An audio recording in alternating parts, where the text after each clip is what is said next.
Hello aspirants, a very good morning to all of you. Welcome to Officers WBCS Academy. আমি doctor Dibyendu Saha, panchayat development officer through WBCS 2016। 10 minute Anandabazar নামে আমি একটি initiative start করেছি, যার মাধ্যমে রোজকার আনন্দবাজার পত্রিকা গুরুত্বপূর্ণ আর্টিকেলসগুলোর অ্যানালাইসিস এবং তার সাথে ডিটেলস ডিসকাশন এবং কিছু অ্যাডিশনাল ইনফরমেশন তোমাদেরকে প্রোভাইড করে থাকি। আজকের এই ভিডিওটিতে থাকবে গত 8ই ডিসেম্বর এবং 9 ডিসেম্বরের ইম্পর্ট্যান্ট আর্টিকেলসগুলো সম্বন্ধে আলোচনা, এবং হোপফুলি আমরা খুব তাড়াতাড়ি আমাদের যে পিছিয়ে পড়েছি আমরা সেই দিনগুলো কভার করে ফেলতে পারবো, এবং খুব তাড়াতাড়ি আমরা রোজকার যে ডেইলি নিউজ আর্টিকেলসগুলো রয়েছে সেদিনকেই আমরা আলোচনা করে ফেলতে পারবো। So no need to worry about that. প্রথমে আসবো আগের দিনের ভিডিওতে করা কোশ্চেনটা সম্বন্ধে। কোশ্চেনটি ছিল হচ্ছে যে কেরালা শবরীমালার টেম্পলের যে কেসটা চলেছিল, সেখানে 5 জনের জাজের যে ডিভিশন বেঞ্চটা তৈরি হয়েছিল, সেই বেঞ্চে 4 জন জাজ কিন্তু এক পক্ষে ছিলেন এবং একজন জাজ কিন্তু বিপক্ষে ছিলেন। সো আমি জানতে চেয়েছিলাম যে যিনি বিপক্ষে ছিলেন সেই জাজের নাম কি। তো রাজদীপ দাস সঠিক অ্যান্সার দিয়েছো তুমি। তার নাম হচ্ছে জাস্টিস ইন্দু মালহোত্রা।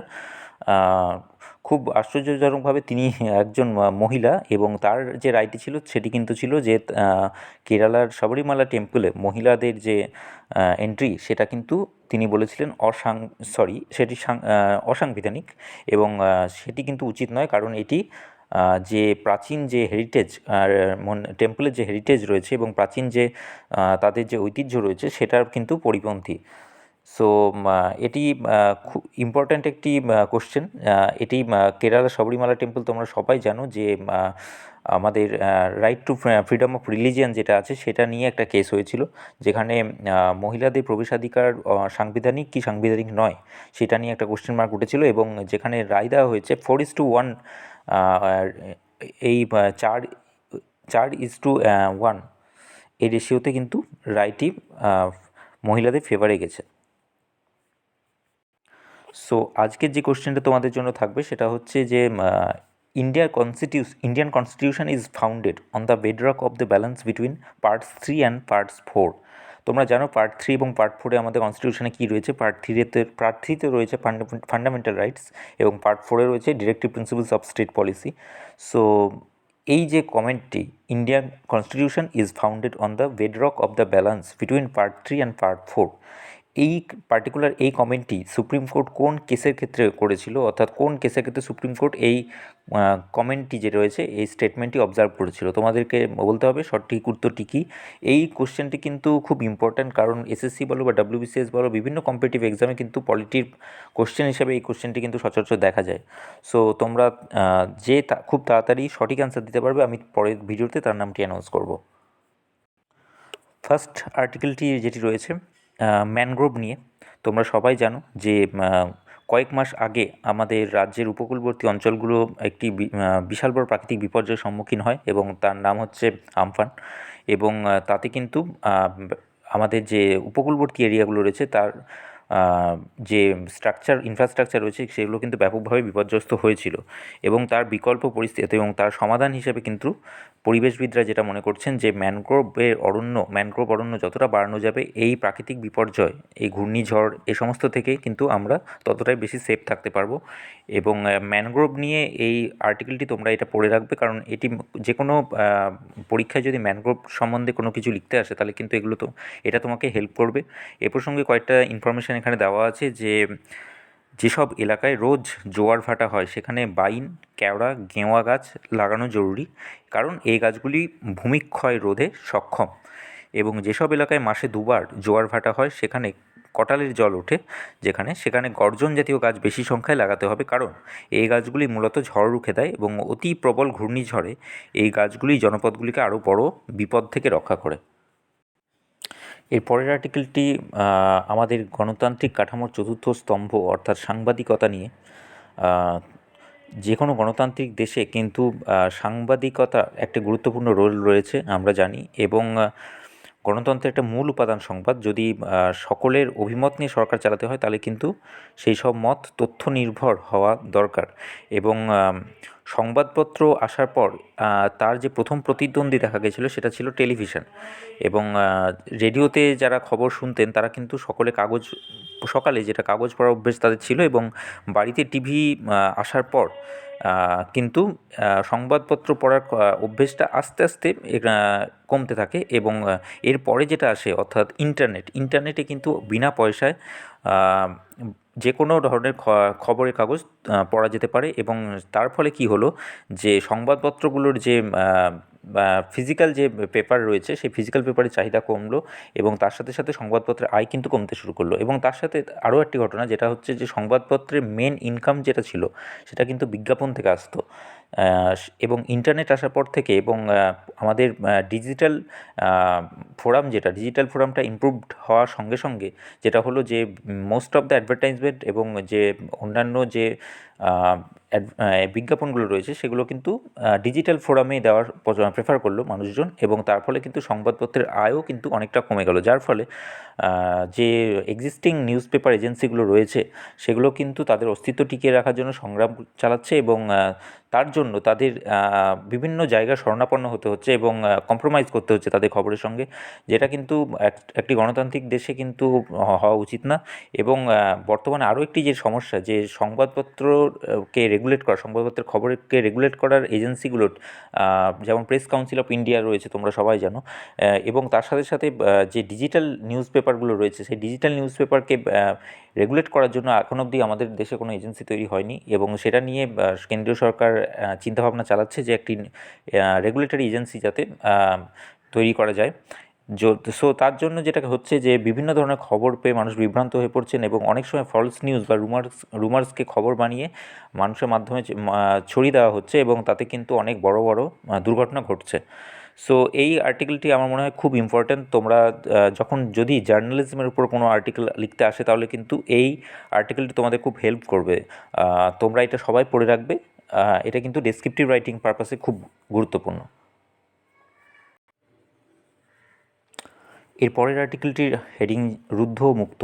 অ্যাকচুয়ালি এই আর্টিকেলের বিষয়বস্তু হচ্ছে রিসেন্টলি মহারাষ্ট্রের মুখ্যমন্ত্রীর বিরুদ্ধে সোশ্যাল মিডিয়ায় একটি অপমানজনক মন্তব্যের জেরে মুম্বাই পুলিশ এক নাগরিকের বিরুদ্ধে সম্প্রতি 3টে এফআইআর করেছিল, এবং যেটি অভিযুক্ত রয়েছেন তার আইনজীবী কিন্তু এই যুক্তির প্রেক্ষিতে বোম্বে হাইকোর্টে কেস করেছিলেন। এবং তার পরিপ্রেক্ষিতে বোম্বে হাইকোর্ট যেটা বলেছে সেটি হলো যে নাগরিক যারা রয়েছেন সিটিজেন্স তারা কিন্তু তাদেরকে দেখতে হবে যে রাইট টু এক্সপ্রেস, অর্থাৎ যেটা আমাদের বাক স্ফূর্তি রয়েছে সেটি যেন অন্যের ক্ষতি না করে। এবং তারপরেও কোর্ট আরও কতগুলো কথা বলেছে যেগুলো কিন্তু খুব গুরুত্বপূর্ণ, যেমন সরকার বা সরকারের যারা রিপ্রেজেন্টেটিভ রয়েছেন তারা কিন্তু যাতে সমালোচনা, অর্থাৎ তাদের যে সমস্ত নীতিগুলো রয়েছে, তাদের যে সমস্ত প্রকল্পগুলি রয়েছে সেগুলো সম্বন্ধে ভালো এবং খারাপ দুটোই, অর্থাৎ ভালো এবং মন্দ আলোচনা যাতে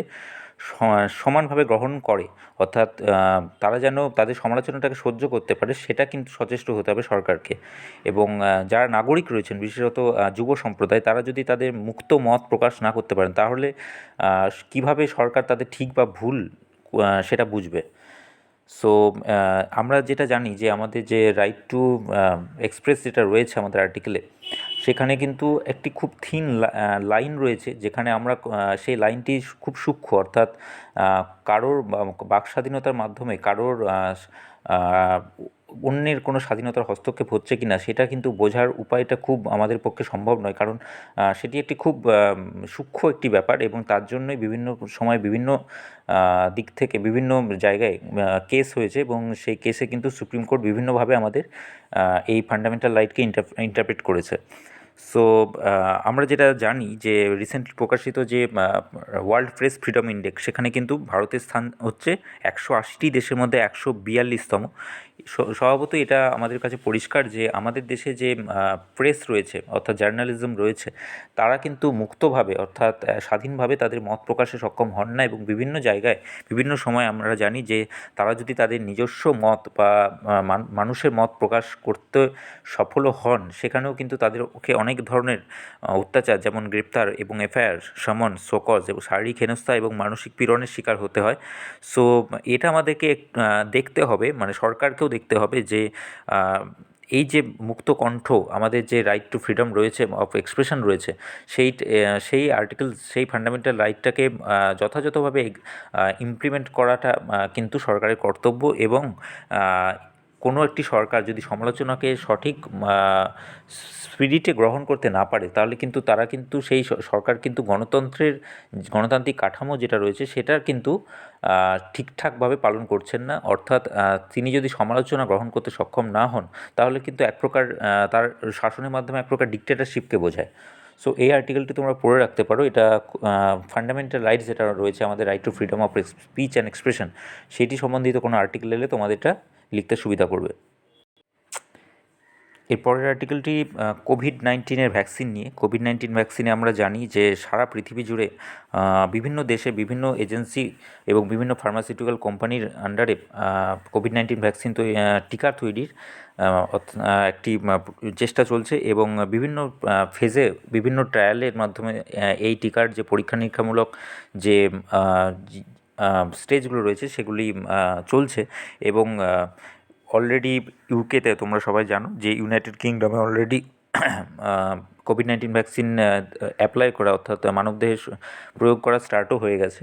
এবং যদিও আমাদের ভারতে এখনও অবধি এই ছাড়পত্রটি দেওয়া হয়নি, এবং থার্ড স্টেজের যে ট্রায়ালসগুলো রয়েছে সেই ট্রায়ালসগুলো ঠিকঠাকভাবে কমপ্লিট হওয়ার পর, রিপোর্টগুলো স্টাডি করার পরই কিন্তু আমাদের ডিজিসিআই যেটা রয়েছে, অর্থাৎ ড্রাগ কন্ট্রোলার অফ ইন্ডিয়া, তারা কিন্তু এই ছাড়পত্রটি দেবেন বলে বলেছেন। সো এই প্রসঙ্গে এই আর্টিকেলটি তোমরা পড়ে রাখতে পারো, এটি খুব ইম্পর্ট্যান্ট। এবং এছাড়াও আরও কিছু ইনফরমেশান তোমাদেরকে দেওয়ার আছে, যেটা হচ্ছে ভারতে যে সমস্ত টিকা তৈরি হচ্ছে, সেই টিকাগুলি কারা তৈরি করছেন, তাদের নাম কী, এবং সহায়ক কে কে আছে, এবং সেগুলি কোন পর্যায়ে এখন অবধি আছে, সেটা নিয়ে একটি চার্ট করে দেওয়া আছে, তোমরা এটা পড়ে নিতে পারো। যেমন এগুলো পরীক্ষায় কিন্তু আসতে পারে যে কোন ভ্যাকসিনের একটা নাম দিয়ে দিল কোনো ভ্যাকসিনের, এবং সেটি বলতে হবে যে কোন তার নির্মাতা কে এবং সহায়ক কে। সো এখানে যেটা আছে, কোভিশিল্ড নামে ভ্যাকসিন যেটা রয়েছে সেটার নির্মাতা হচ্ছে সিরাম ইনস্টিটিউট অফ ইন্ডিয়া বা সেরাই, যেটা হচ্ছে পুনেতে অবস্থিত, এবং সহায়ক হচ্ছে অ্যাস্ট্রোজেনেকা। কোভ্যাক্সিন যেটা রয়েছে তার নির্মাতা ভারত বায়োটেক, হায়দ্রাবাদ, এবং সহায়ক হচ্ছে আইসিএমআর, অর্থাৎ Indian council of medical research. ZyCoV D যেটি রয়েছে সেটার নির্মাতা হচ্ছে জাইডাস ক্যাডিলা কোম্পানি, আহমেদাবাদ, এবং সহায়ক হচ্ছে জৈব প্রযুক্তি মন্ত্রক। স্পুটনিক 5 যেটা রয়েছে সেটার নির্মাতা হচ্ছে ডক্টর রেড্ডিজ ল্যাব, হায়দ্রাবাদ, এবং সহায়ক হচ্ছে Gamaleya national center, Russia. NVX CoV 2373 যেটা রয়েছে সেটারও নির্মাতা হচ্ছে serum institute of India, Pune, এবং সহায়ক হচ্ছে নোভাভ্যাক্স। রিকম্বিনেন্ট প্রোটিন অ্যান্টিজেন ভিত্তিক যে টিকা, সেটার নির্মাতা হচ্ছে বায়োলজিক্যাল হায়দ্রাবাদ, এবং সহায়ক হচ্ছেন এমআইটি, অর্থাৎ Massachusetts university of technology, America. HGCO-19 যেটা রয়েছে এমআরএনএ বেসড টিকা যেটা, সেটারও নির্মাতা হচ্ছে জেনোভা বলে, এবং তার সহায়ক হচ্ছে এইচডিটি, আমেরিকা। এবং lastly inactivated rabies vector platform, এই টিকাটির নির্মাতা ভারত বায়োটেক, হায়দ্রাবাদ, এবং এর সহায়ক হচ্ছে টমাস জেফারসন বিশ্ববিদ্যালয়, আমেরিকা। এর পরের আর্টিকেলটি এনভায়রনমেন্ট রিলেটেড। এনভায়রনমেন্টে আর্সেনিক, যে আমাদের মেন 3টি জেলা যেটা আর্সেনিকের মাত্রা যেখানে অত্যন্ত পরিমাণে বেশি, সেই সমস্ত জেলার মধ্যে রয়েছে 3টে জেলা, যেটা উত্তর 24 পরগনা, যেখানে ক্ষতিগ্রস্ত ব্লক হচ্ছে 21, এবং জলের ম্যাক্সিমাম আর্সেনিক পাওয়া গেছে 3.77, এবং সাউথ 24 পরগনা এরপরে আসে, যার ক্ষতিগ্রস্ত ব্লকের সংখ্যা 8টি, এবং জলের সর্বাধিক আর্সেনিকের পরিমাণ 2.72, এবং হাওড়াতে ক্ষতিগ্রস্ত ব্লকের সংখ্যা 2টি, এবং জলের সর্বাধিক আর্সেনিকের পরিমাণ 0.16। সো আর্সেনিক রিলেটেড এই আর্টিকেলটি খুব ইম্পর্ট্যান্ট। যদি তোমাদের কোনো কোশ্চেন আসে আর্সেনিক থেকে, তাহলে কিন্তু এই আর্টিকেলটির মাধ্যমে তোমরা সহজেই লিখতে পারবে। এর পরের আর্টিকেলটিও এনভায়রনমেন্ট রিলেটেড, অর্থাৎ আমাদের এনভায়রনমেন্টের যে এয়ার পলিউশন হচ্ছে, অর্থাৎ বিভিন্ন পার্টিকুলেট ম্যাটার্সগুলো রয়েছে 2.5 এবং 10, বিশেষত PM10 যেটা, তার পরিমাণ এই দুর্গাপুর এবং আসানসোল যে ইন্ডাস্ট্রিয়াল এরিয়া রয়েছে সেখানে কিন্তু অত্যন্ত পরিমাণে বেশি। এবং দুর্গাপুরের বাতাসে গত 4ই ডিসেম্বর যেটা ছিল PM10-এর মাত্রা ছিল 368.76, সেটা কিন্তু বর্তমানে অনেক বেশি পরিমাণে বেড়ে গেছে এবং যেটা আমি বললাম যে ফিগারটি 368.76 সেটা কিন্তু অ্যাকচুয়ালি থাকা দরকার হচ্ছে 100-র মধ্যে। অর্থাৎ তোমরা বুঝতেই পারছো যে কী পরিমাণে বায়ু দূষণ অলরেডি ঘটে গেছে এবং আমাদের ফুসফুসের যে সমস্ত কমপ্লিকেশনসগুলো দেখা দেয় সেগুলো কিন্তু আরও বেশিভাবে অ্যাগ্রাভেট করবে যদি না এই বায়ু দূষণ পরিমাণটাকে কমানো হয়। সো তোমরা এই আর্টিকেলটি পড়ে রাখতে পারো। এনভায়রনমেন্ট রিলেটেড যে কোনো কোশ্চেন এলে তোমাদের কিন্তু এটা লিখতে সুবিধা করবে। এরপরের আর্টিকেলটি মূলত রিলেটেড হচ্ছে আমাদের যে ইন্ডিয়াতে যে ফেডারেল স্ট্রাকচার রয়েছে সেই স্ট্রাকচারের মধ্যে বিভিন্ন স্কিম আমরা দেখতে পাই। মূলত তোমাদের জেনে রাখা উচিত, এই সম্বন্ধে আমি একটু ডিটেলসে আলোচনা করতে চাইবো যে যেগুলো আমাদের ইউনিয়ন মিনিস্ট্রির যে স্কিমগুলো রয়েছে সেগুলো মূলত দুটো ভাগে ভাগ করা যায় তাদেরকে। যেমন প্রথমটি হচ্ছে central sector scheme, central CSS, দুটোরই সংক্ষিপ্ত ফর্ম সিএসএস। প্রথমটি হচ্ছে central S for sector, central sector scheme, এবং দ্বিতীয়টি হচ্ছে centrally sponsored scheme, centrally sponsored scheme. Central sector scheme কোনগুলো? সেন্ট্রাল সেক্টর স্কিম হচ্ছে সেইগুলো যেগুলো হচ্ছে ডাইরেক্টলি ইউনিয়ন মিনিস্ট্রি থেকে ইমপ্লিমেন্ট হয় এবং এক্সিকিউট হয়। অর্থাৎ যে সমস্ত স্কিমগুলোর পুরোপুরি সেন্ট্রাল গভর্নমেন্ট ফান্ড প্রোভাইড করে এবং যেগুলি ডাইরেক্ট যেগুলোকে ডাইরেক্টলি ইমপ্লিমেন্ট করে সেগুলো হচ্ছে সেন্ট্রাল সেক্টর স্কিম। এক্সাম্পল কী কী আছে? যেমন ইউনিয়ন মিনিস্ট্রির যে এলপিজির যে স্কিমগুলো রয়েছে, অর্থাৎ লিকুইফাইড পেট্রোলিয়াম গ্যাসের যে স্কিমগুলো রয়েছে, এবং নমামি গঙ্গে প্রোগ্রাম তোমরা সবাই জানো, এগুলো কিন্তু সেন্ট্রাল সেক্টর স্কিমের মধ্যে পড়ছে। এবং সেকেন্ডলি যেটা হচ্ছে সেন্ট্রাল স্পন্সর্ড স্কিম, সেগুলো অ্যাকচুয়ালি একটা রেশিও থাকে, পার্টিকুলার একটা রেশিও থাকে যেখানে সেন্ট্রাল এবং স্টেট 50:50 বা 75:25 বা যে কোনো ধরনের রেশিও যেটা ঠিক করা থাকে সেই রেশিওতে ফান্ডিং করে। এবং বোথ এখানে সেন্ট্রাল গভর্নমেন্ট এবং স্টেট গভর্নমেন্ট কিন্তু ইনিশিয়ালি দুজনে কিন্তু রেসপন্সিবল থাকে এই প্রোগ্রামটাকে ইমপ্লিমেন্ট করার। এবং সেন্ট্রাল স্পন্সর্ড স্কিমের সংখ্যাটা অনেক বেশি এবং তোমরা জানো অনেকগুলো প্রোগ্রাম রয়েছে, যেমন ন্যাশনাল সোশ্যাল অ্যাসিস্ট্যান্স প্রোগ্রাম বা এনএসএপি রয়েছে, বিভিন্ন ধরনের যে অন্যান্য সহায়তা প্রকল্পগুলি রয়েছে, যেমন তোমার গরিব কল্যাণী অন্ন যোজনা রয়েছে। এই সমস্ত যে স্কিমগুলো রয়েছে এগুলো কিন্তু পুরোপুরি, মানে যদিও এখানে পিএম নামটি রয়েছে, মানে যে এই সমস্ত স্কিমের আগে যদিও প্রধানমন্ত্রী অমুক, প্রধানমন্ত্রী তমুক এরকম রয়েছে, বাট এগুলো কিন্তু সেন্ট্রালি স্পন্সর্ড স্কিম, যেখানে তোমার রাজ্য সরকারও কিন্তু ফান্ডিং করে। সো এখানে সেই কথাটি বলা হয়েছে আর্টিকেলে যে ফেডারেল স্ট্রাকচারে কিন্তু এই স্কিমগুলো নিয়ে একটি মানে ঝামেলা হয়, কারণ রাজ্য সরকার যারা রয়েছে, রাজ্য সরকারে কিন্তু সেন্ট্রালি স্পন্সর্ড স্কিমগুলো যদিও তাদেরকে ফান্ডিং করতে হয় তবুও কিন্তু তারা করতে চায় না। মূলত কারণ হচ্ছে এখানে কিন্তু একটা প্রচারের ব্যাপার থাকে যে সেন্ট্রালি স্পন্সর্ড স্কিম মানুষের কাছে যেটা ধারণা থাকে যে সেটা পুরোপুরি ইউনিয়ন মিনিস্ট্রি দিচ্ছে, এবং যে কারণে রাজ্যরা কী করে, নিজেদের নিজস্ব স্কিম, মানে কেন্দ্রীয় সরকার যদি কোনো স্কিম বার করে তার অনুকরণে বা তার অনুপ্রেরণায় নিজস্ব স্কিম একটা ডিভাইস করার চেষ্টা করে। যেমন তোমরা সম্প্রতি দেখেছো আমাদের রাজ্যেই আছে যে সেন্ট্রালি যে আয়ুষ্মান ভারত রয়েছে, আয়ুষ্মান ভারত যে স্বাস্থ্য বিমা প্রকল্প রয়েছে তার অনুকরণে বা অনুপ্রেরণায় আমাদের পশ্চিমবঙ্গে স্বাস্থ্যসাথী প্রকল্প, যেটা বর্তমানে এনরোলমেন্ট চলছে। সো এরকম অনেক উদাহরণ তোমরা দেখতে পাবে। এবং এর সাথে যেটা বলা হচ্ছে যে জিএসটি স্ট্রাকচার আসার পর থেকে কিন্তু রাজ্যগুলোর রাজস্ব আদায়ের পরিমাণ অনেক কমে গেছে, এবং তার উপর যেটা হয়েছে যে কেন্দ্রীয় সরকার কিন্তু বিভিন্ন রাজ্যের কাছে জিএসটি বাবদ যে কম্পেনসেশন বা যে পাওনাটি রয়েছে সেই পাওনা কিন্তু অনেকাংশে বাকি রয়েছে, যার জন্য কিন্তু বিভিন্ন রাজ্যগুলোর পক্ষে কিন্তু অ্যাডমিনিস্ট্রেশন চালানোটা খুব অসুবিধাজনক হয়ে পড়েছে। এবং তোমরা সবাই জানো যে পশ্চিমবঙ্গে শুধুমাত্র করোনা লকডাউন বলে না, এর পরেও আমফান রিলেটেড যে সমস্ত ক্ষতি হয়েছে তার থেকে কিন্তু পুনরুদ্ধার এখনও সম্ভব হয়নি পুরোপুরি। কারণ হচ্ছে ফান্ডিংয়ের অভাব, কারণ কেন্দ্র সরকার থেকে যে প্রাপ্য টাকা সেটি কিন্তু রাজ্য সরকার এখনও অবধি পায়নি। সুতরাং দুটো যে আমাদের স্ট্রাকচার রয়েছে, ইউনিয়ন স্ট্রাকচার এবং আমাদের স্টেট গভর্নমেন্ট, দুটোর নিজেদের সহাবস্থানের মাধ্যমে কিন্তু আমরা এর প্রবলেমের সলিউশন খুঁজে পেতে পারি। এবং দুজনকেই দেখতে হবে যাতে দুজনের যে সহায়তা, সেই সহায়তা যেন দুজনেই দুজনকে করে, কারণ একতরফাভাবে কোনো কিছু সম্ভব হবে না। যদি রাজ্য সরকার তার বকেয়া যে ক্ষতিপূরণ রয়েছে সেটি যাতে না পায়, সেটি যদি না পায়, তাহলে কিন্তু তাদের পক্ষেও অ্যাডমিনিস্ট্রেশনটাকে স্মুথলি রান করানো সম্ভব হবে না। ঠিক একইভাবে স্টেটের সহযোগিতা না পেলে কিন্তু কেন্দ্রের যে কোনো প্রকল্প, সেটা সেন্ট্রাল সেক্টরই হোক এবং সেন্ট্রাল স্পন্সরই হোক, সেটি কিন্তু ঠিকঠাকভাবে ইমপ্লিমেন্ট করাটা সম্ভবপর হবে না। এই পরের আর্টিকেলটি আমাদের খাদ্য নিরাপত্তা নিয়ে।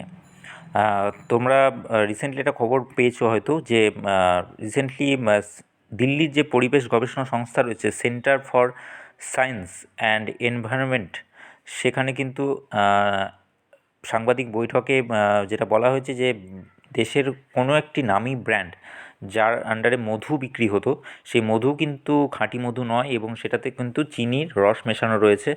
সো এটার পর থেকে কিন্তু আমাদের ফুড সিকিউরিটি নিয়ে কিন্তু একটি আমাদের দেশ জুড়ে তোলপাড় শুরু হয়ে গেছে, এবং ফুড সিকিউরিটি যে বিভিন্ন এনশিওর করার জন্য যে আমাদের এফএসএসএআই বা food security and safety authorisation যে যে এজেন্সিগুলো রয়েছে, সেগুলো কিন্তু উঠে পড়ে লেগেছে যে আরও যে অন্যান্য নামি দামি ব্র্যান্ডগুলো রয়েছে সেগুলোর যে প্রোডাক্টসগুলো রয়েছে, সেই প্রোডাক্টসগুলোর কোয়ালিটি এনশিওর করার জন্য।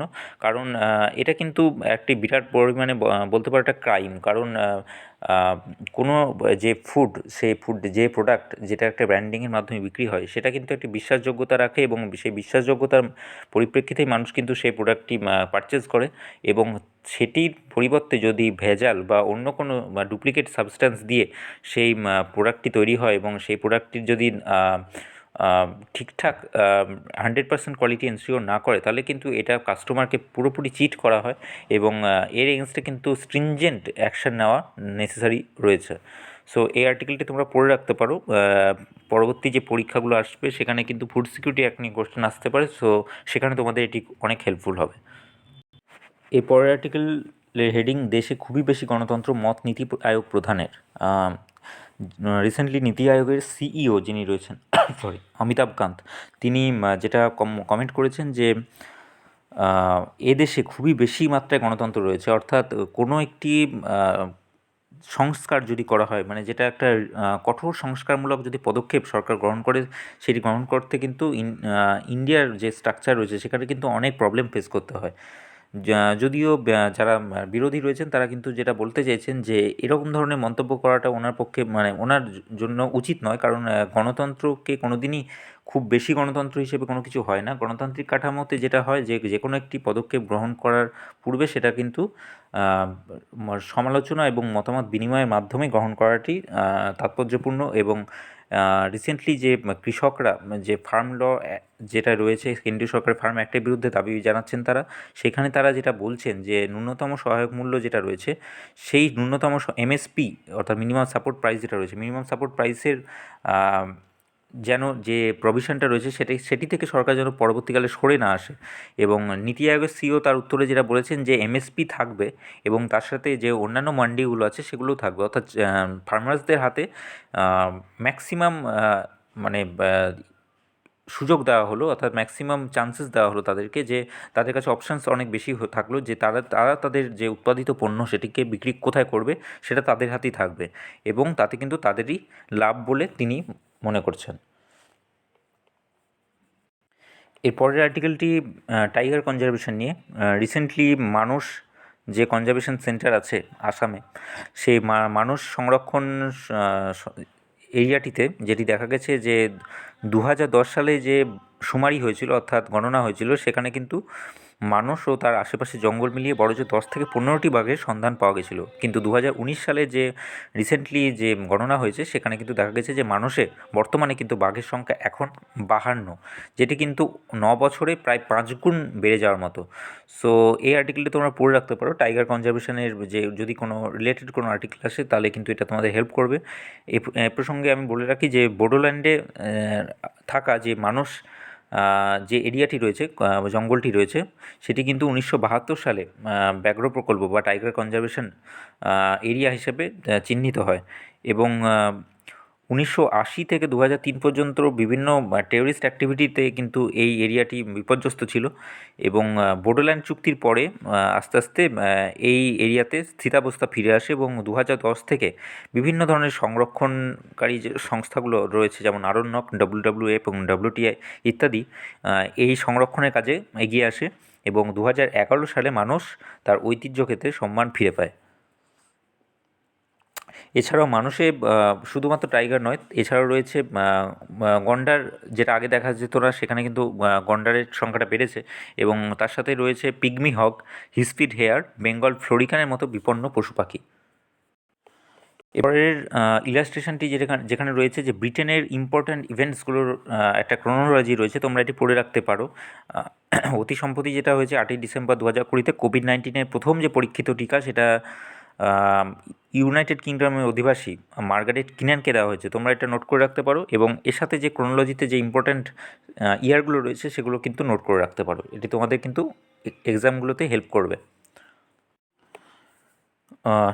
রিসেন্টলি ওয়ার্ল্ড হেলথ অর্গানাইজেশনের নবগঠিত দ্য হু ফাউন্ডেশনের প্রথম চিফ এক্সিকিউটিভ অফিসার হিসেবে নিযুক্ত হয়েছেন ভারতীয় বংশোদ্ভূত স্বাস্থ্য বিশেষজ্ঞ অনিল সোনি এবং বিশ্ব সংস্থার পাশাপাশি এই ফাউন্ডেশনও কিন্তু বিশ্বজুড়ে স্বাস্থ্য সংক্রান্ত যে সমস্ত সমস্যা রয়েছে তার সমাধানে কাজ করবে এবং 2021 সালের 1 জানুয়ারি থেকেই নয়া পদে কাজ শুরু করবেন অনিল সোনি এবং চলতি বছরের মে মাসে দ্য হু ফাউন্ডেশন গঠন করা হয় এবং সংস্থাটির সদর দপ্তর হচ্ছে জেনিভায়। সো এগুলোই ছিল গত 8 এবং 9 তারিখের ইম্পর্ট্যান্ট আর্টিকেলসগুলো, যেগুলো প্রতিযোগিতামূলক পরীক্ষার দিক থেকে গুরুত্বপূর্ণ। তোমরা এই আর্টিকেলসগুলো পিডিএফ কম্পাইলেশন আমার টেলিগ্রাম চ্যানেলে পেয়ে যাবে। সেখান থেকে তোমরা ডাউনলোড করে এই কম্পাইলেশন থেকে পিডিএফ আকারে যে নোটসগুলো রয়েছে সেগুলো তোমরা পড়ে ফেলতে পারো এবং তার সাথে সাথে তোমাদের যদি কোনো ফিডব্যাক বা পরামর্শ দেওয়া থাকে বা কোনো সাজেশন থেকে থাকে, তোমরা কিন্তু আমার ইউটিউবের যে কমেন্ট সেকশন আছে সেখানে জানাতে পারো। সো থ্যাংক ইউ, পড়াশোনা চালিয়ে যাও, ধন্যবাদ।